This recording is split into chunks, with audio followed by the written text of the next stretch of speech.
Faz parte da nossa linguagem popular a fala: eu vivi um trauma, isso foi traumático, estou traumatizado. Nesse sentido, temos a dimensão de que traumas são feridas profundas, marcantes e que causam consequências no futuro, mesmo se distanciando cronologicamente daquele momento da ferida, né? O tempo passou, as coisas andaram, mas eu sinto as consequências de um trauma. Então, nesse entendimento, claro que pensamos que, se uma ferida profunda aconteceu, eu sofro consequências e como que essa consequência pode se tornar depressão.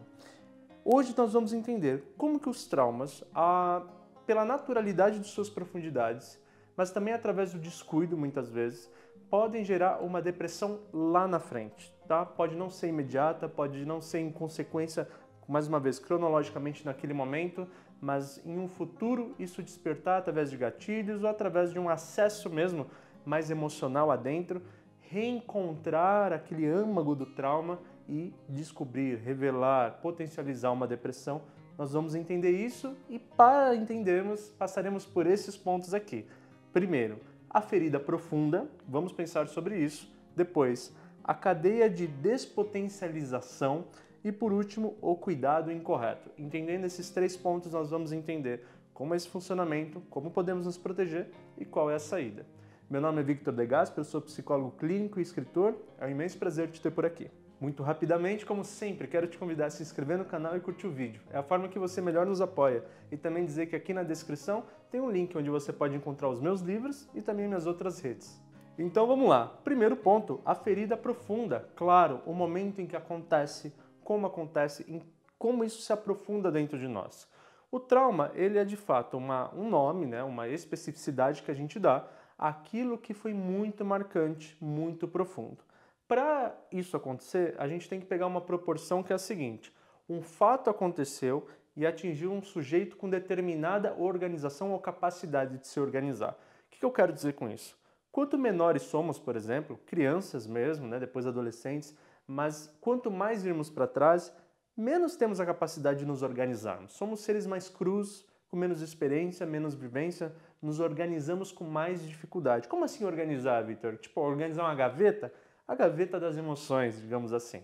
Organizar é processar um fato, saber lidar com ele, entender que às vezes a gente não sabe lidar, mas não se desespera, espera uma saída. É uma certa sabedoria da vida que vai nos dando condição de administrar aquilo que passamos. Então, se de repente um acontecimento ocorreu ali e alcançou, por exemplo, um adolescente, aquilo tem um poder de causar um trauma muito maior. Não sempre, cada um é cada um, mas pode ter sim uma capacidade de causar um trauma muito mais forte do que num adulto, que de repente já tem mais vivência, já tem mais experiência. Talvez no adulto nem vire um trauma, seja um acontecimento a ser superado, mas não crie uma marca tão profunda. Então, de certa forma, a blindagem, né, as proteções da nossa vida vão nos organizando e dizendo assim: eu dou conta disso, não dou conta disso. Bom, não é só a idade que conta. Às vezes nos desenvolvemos, mas não tivemos essa experiência, aquela experiência. Ou já tivemos um trauma que deixou eu machucado nesse ponto e depois outra coisa acontece e esse lugar já é ferido. Muitos caminhos podem acontecer. Mas a ideia é, então, perceber que para cada um há um nível de ferida que algo pode causar ou não. Depende do tema, depende do momento de vida, depende da fase que a pessoa está, depende da expectativa criada. Coisas que podem causar traumas para um, pode não causar para outro. Mas quando acontece, atinge de fato uma camada tão profunda que, de certa forma, desorganiza ou causa um tipo de desorganização que a pessoa não consegue nem se organizar sobre aquilo outro, aquelas outras coisas às quais ela já vivia normalmente. A pessoa sempre trabalhou, sempre estudou. Aí acontece alguma coisa, não está conseguindo trabalhar, não está conseguindo estudar. Pois é, aquilo causa um efeito, né? É um eco que vai danificando até o que antes era organizado. E isso vai causando dano. Como eu disse, a forma que essa pessoa está vivendo, os temas mais sensíveis para ela, a historicidade dela, que vai dizer quais são os acontecimentos capazes de atingir ela tão profundamente e desorganizá-la tão profundamente. E aí sim que estamos fazendo então as feridas profundas. Acontecendo uma ferida profunda, isso fica registrado de uma forma tão violenta na sua historicidade que mesmo através da sua recuperação, esse lugar está ferido, fica uma cicatriz, fica uma hipersensibilidade que pode fazer com que lá na frente um pequeno gatilho, uma pequena lembrança, uma pequena provocação te faça retornar em muito daquela sensação ruim, daquela sensação estranha. Você não está mais lá, mas aquilo fica uma marca hipersensível dentro de você. Entendendo isso, a gente começa a compreender que um trauma é uma ferida que desorganiza de tamanho proporção que uma depressão no futuro seria muito natural, ou uma depressão imediata também. Mas fato é, causar o entristecimento, causar uma desvitalidade é natural. E a gente vai entender como que isso pode ser evitado e como que também esse acontecimento ruim se dá em cadeia. Vamos mergulhar no nosso próximo ponto. E aqui está. O nosso tópico é a cadeia de despotencialização. Eu não acabei de dizer que quando atinge um ponto, pode então ecoar, como ondinhas num lago que você joga pedra, fica aquelas ondinhas, vai ecoando, né? Transmitindo aquela energia para outras camadas, para outros temas. E assim, então, cria uma cadeia de despotencialização.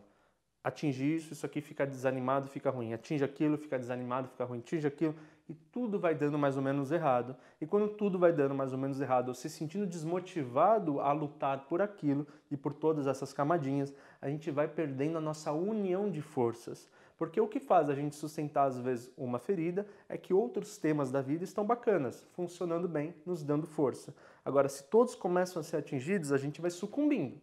A gente vai ficando sem força, vai ficando sem amparo, vai ficando sem proteção, né? Até que talvez sobre um, ou talvez só sobre aquele que os outros podem nos emprestar, com muito apoio, com muita gentileza, muita generosidade. Mas fato é que a cadeia de despotencialização, ela é muito possível através de um trauma, porque se o trauma é profundo, como dissemos, é porque ele tem muita força. Se ele tem muita força, a capacidade dele de me desorganizar em proporções e em continuidade é muito grande. Sendo assim, eu estou atingindo um todo da minha vida. E aí, se eu não olhei para isso naquele momento que eu vivi, vamos supor, aconteceu alguma coisa, eu preferi não ver. Eu ignorei, eu fui me enfiar em trabalho, eu fui fazer outra coisa, assim, lógico que eu fiquei triste, tal, mas eu não me relacionei com a gravidade daquele momento, com a gravidade da ferida que eu sofri.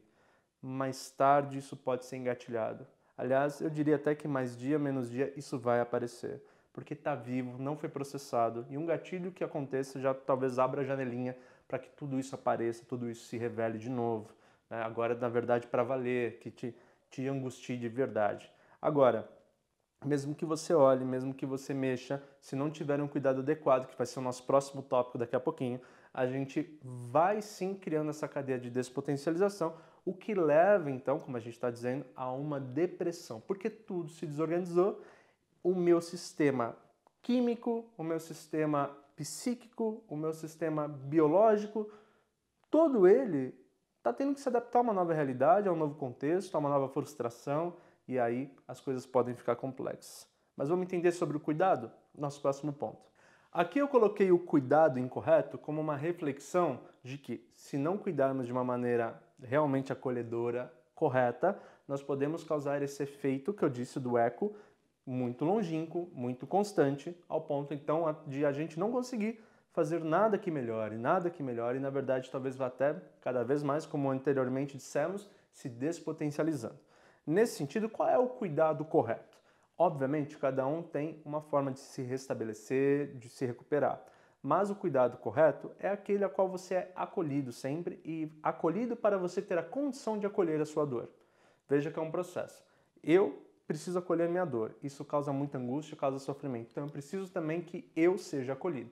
Eu acolho minha dor e alguém me acolhe. Um grupo, a família, os parceiros, as amizades, a família, o namorado, a namorada, seja o que for. E não basta às vezes uma pessoa, pode ser que sim, mas um grupo, uma cadeia de apoio é muito importante nesse sentido. Na precisão da coisa, uma terapia, até uma psiquiatria, para dar um ajuste maior, é maravilhoso, é incrível, mas ainda vivemos um país, uma cultura que tem lá seus desafios, tem lá seus tabus de procurar ajuda profissional para a saúde mental. Sendo assim, eu estendo e disse como anteriormente, uma cadeia de acolhimento para que você também possa acolher a sua angústia. Para que eu vou acolher minha angústia, Vitor, se eu não quero ela perto de mim? porque ela pertence à sua vida, no sentido de que se você a sentiu, é porque significa para você que aquilo foi importante. Se aquilo fosse relevante, você não teria sentido tanta dor. E nesse processo não tem como você se livrar. Ignorar é marcar um reencontro em breve com essa angústia. Isso não vai funcionar. Então, mais uma vez, acolher a dor e ser acolhido para suportar esse acolhimento da dor. Sendo assim, entendemos que a única opção que a gente tem é passar por isso. E passar por isso é evitar as patologias futuras, crises de ansiedade, crises de pânico, a própria depressão, ou até disfunções que não chegam a ser patologias, mas a incapacidade de estar criativo, a incapacidade de estar em movimento, de ter força, de ter empolgação pela vida. A gente vai protegendo tudo isso. Se já chegamos nesse lugar, a coisa já ficou grave, eu quero achar uma saída, aí a rede de apoio é importante, mas talvez a gente precise de algo mais assertivo e mais forte, mais especializado. Terapia, psicólogo, psiquiatria, médico psiquiátrico. Esse combo ele é fundamental para que a gente encontre um meio de equilíbrio para que você se recupere e vá encontrando de novo a capacidade de aderência na vida e vá recuperando a sua vitalidade. Mas fato é, sempre esse trauma vai precisar ser olhado mais dia ou menos dia. Quanto antes você cuidar dele, melhor. E mesmo que já tiver passado um tempo, sempre é hora de olhar e cuidar para que isso seja estancado, protegido e sua vida volte a fabricar vitalidade sem ser oprimida pelas feridas que sente. Ok?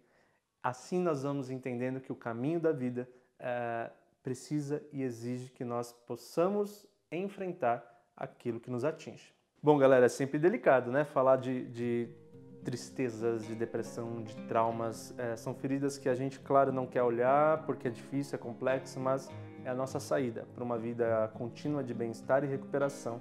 Então, quero te agradecer muito por ter confiado nessa reflexão, confiado nas minhas palavras, te convidar mais uma vez a se inscrever no canal e curtir o vídeo e dizer que aqui nos comentários, muitas vezes a gente cria uma rede de apoio também. As pessoas vão comentando, vão conversando, isso é muito bacana, então fique muito à vontade a comentar a sua história, a comentar a história de quem compartilhar as delas, isso será muito bacana. Bom, de restante eu só desejo que você seja feliz e, como sempre, estamos no caminho certo. Um imenso beijo.